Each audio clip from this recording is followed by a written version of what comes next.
All right, picture this. Imagine you are being relentlessly hunted down by an entire army. You're exhausted, you're forced to hide out in the middle of a harsh, unforgiving desert, and then, suddenly, by a total twist of fate, you find your greatest enemy completely vulnerable. I mean, right at your fingertips. Do you take your revenge, or do you somehow find it in yourself to show mercy? Well, today we are stepping right into one of the most dramatic, incredibly suspenseful moments in all of ancient history. It's an absolute masterclass in restraint, morality, and trusting the ultimate judge. Welcome to the Pardes channel. Today we explain Prophet Samuel chapter 24 in a clear and simple way, step by step. So here's our game plan for today. We're going to cover setting the scene, the cave encounter, David confronts Saul, Saul yields to David, lessons from the chapter, and finally, a quick summary and recap. Let's just jump right in. All right, Section 1, setting the scene. Saul hunts David. Okay, so to really grasp the sheer gravity of chapter 24, we got to remember exactly where we are in the story. Saul had just briefly paused his intense pursuit of David to go fight off a Philistine raid, but literally as soon as he gets back from that battle, the hunt is right back on. Verse 1 tells us that Saul gets the tip-off. David is in the wilderness of En Gedi, and this detail brilliantly illustrates the severe, really desperate conditions David was surviving in. En Gedi is this harsh, rugged desert region right near the Dead Sea. And Saul? He doesn't just send a handful of scouts to go poke around. Oh no. Verse 2 tells us he takes 3,000 chosen, elite men from all over Israel to hunt down David and his men near the crags of the wild goats. To put that into perspective, that is 3,000 heavily armed elite soldiers going up against a tiny band of exhausted fugitives hiding in steep, rocky, totally unforgiving terrain.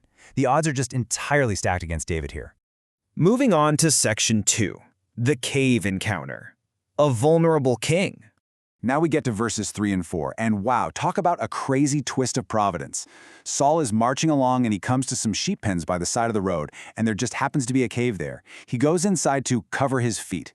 Now that's a modest, plain text Hebrew idiom which just means he went in there to relieve himself. So, think about this. He is completely alone in the dark. His guard is totally down and he is entirely vulnerable. But what he doesn't know, what he has absolutely zero clue about, is that sitting quietly, right there in the innermost pitch-black parts of that exact same cave, are David and his men. You can practically feel the tension in the air here. It's suffocating.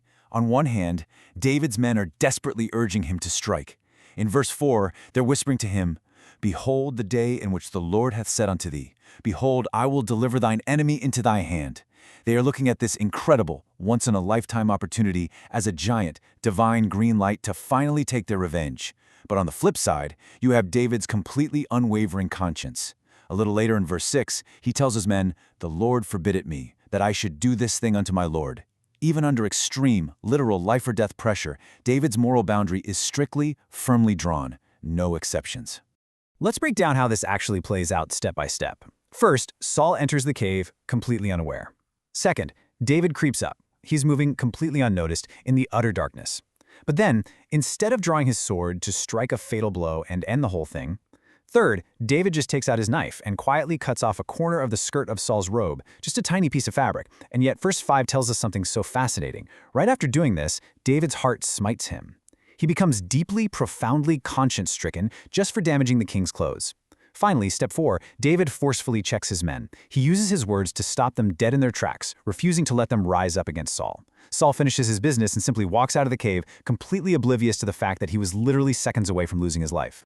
Now, you might be wondering, why does David stop? Why does he feel so overwhelmingly guilty just for cutting a piece of cloth? Well, the plain text gives us a beautifully simple yet profound reason. David repeatedly calls Saul the Lord's anointed. In Hebrew, that's the Mashiach. He's referring to the sacred, God-given status of Israel's king.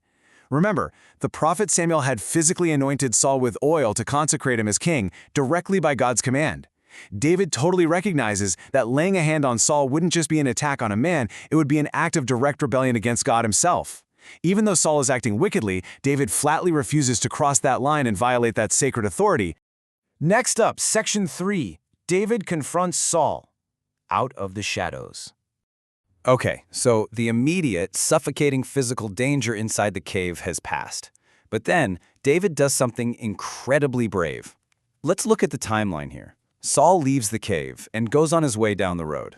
But then, David gets up, walks right out of the safety of the shadows into the wide open, and calls after the king, "My lord the king." I mean, imagine Saul's absolute shock turning around to that voice. The text notes in verse 8 that David instantly bows with his face to the earth and completely prostrates himself. It's an act of total unfeigned submission. Think about it. Despite having an army of 3,000 men actively hunting him to the death, David addresses his persecutor with absolute deference and deep respect. And this right here brilliantly illustrates David's absolute masterstroke of diplomacy. He holds up the physical evidence. He says, "See, my father, look at this piece of your robe in my hand. I cut off the corner of your robe, but did not kill you." David uses this simple piece of cloth as definitive, undeniable proof of his innocence. He literally has the receipts. And by calling him my father, David reminds Saul of their close familial bond. Let's not forget, David is his son-in-law. With just one torn piece of fabric, he completely shatters those toxic rumors circulating that he's staging some malicious, bloody rebellion. David continues pleading his case, and his profound humility here is just incredible. He asks Saul in verse 14, "Against whom has the king of Israel come out? Whom are you pursuing? A dead dog? A single flea?" By using these ancient Near Eastern terms of ultimate self-deprecation, David is essentially saying to the king, "Look at me, I am entirely insignificant. I pose absolutely zero threat to your throne." Then, in verse 15, David places the entire situation squarely in God's hands. He declares, "May the Lord be our judge and decide between us." He is fully trusting God to vindicate his cause rather than taking justice into his own hands with a sword. All right, section 4. Saul yields to David, an emotional climax. So how does this incredibly paranoid, highly aggressive king respond to this overwhelming physical proof of mercy? Saul is completely and utterly disarmed. Verse 16 tells us he actually asks, "Is that your voice, David, my son?" And then the king just weeps aloud. He breaks down. In this rare sudden moment of stunning clarity, Saul admits the plain truth. He tells David, "You are more righteous than I. You have treated me well, but I have treated you badly." The sheer, undeniable force of David's righteousness completely shatters Saul's hostility. It forces him to stand there and confront the total ugliness of his own unjust actions. Saul then makes several critical, massive concessions here. First, he openly admits that David completely spared his life when God had delivered him right into his hands. Second, he remarkably prays for God to actually reward David with good for this merciful act. Think about how wild that is. Third, and perhaps most importantly, in verse 20, Saul explicitly acknowledges what he has essentially been fighting against this whole time. He says, "I know that thou shalt surely be king." Wow! Finally, Saul extracts a sworn, solemn oath from David, begging him not to cut off his descendants or wipe out his family name once David ultimately takes the throne. And so, the chronological narrative of chapter 24 naturally concludes right here. David solemnly swears that oath to Saul. Verse 22 tells us they part ways peacefully, yet very cautiously. Saul returns to his home. However, David, clearly knowing that Saul's moods are highly unstable and that this emotional repentance might be very short-lived, does not follow him back to the royal court. No way. Instead, David and his men go right back up into the safety of the stronghold. It's a peaceful resolution for today for sure, but David remains wise and guarded. Moving into section 5, lessons from the chapter, practical takeaways. So what does this all mean for us? What can we learn from the plain text here to improve ourselves? First, there is immense, absolute power in showing mercy, even to our enemies. David's incredible restraint actively de-escalated a deadly conflict. Second, we learn to trust God as the ultimate judge. David realized he didn't need to force an outcome through violence. He let God handle the timeline. Third, we have to resist peer pressure to do wrong. I mean, David's men gave him what sounded like perfectly logical, almost spiritual reasons to strike, but David held his moral ground. And finally, respect those placed in authority. Even though Saul was a deeply flawed, aggressive leader at this point, David still honored the sacred position he held. Finally, section 6. Summary and recap. Reviewing the event. Just to make sure we've got the whole picture locked in, let's do a quick run-through of the 4 major beats of chapter 24. First, Saul relentlessly hunts David with 3,000 elite men in the incredibly harsh wilderness. Second, we have that utterly dramatic cave encounter where Saul is completely vulnerable and David's men urge him to attack. Third, David steps up and shows profound mercy, opting only to cut Saul's robe as definitive proof of his innocence. And fourth, David's deep humility leads directly to Saul weeping, repenting, and openly acknowledging that David is the rightful future king. This entire chapter is just a stunning testament to the fact that just because you have the power to do something absolutely does not mean it is the right thing to do.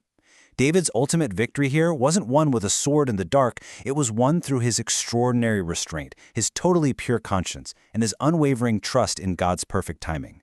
It leaves all of us with a really powerful question to ponder. In our own conflicts, are we quick to strike, or do we have the strength to leave room for grace? Thank you for learning with us. If this helped you understand the chapter better, like, subscribe, and join us for the next chapter.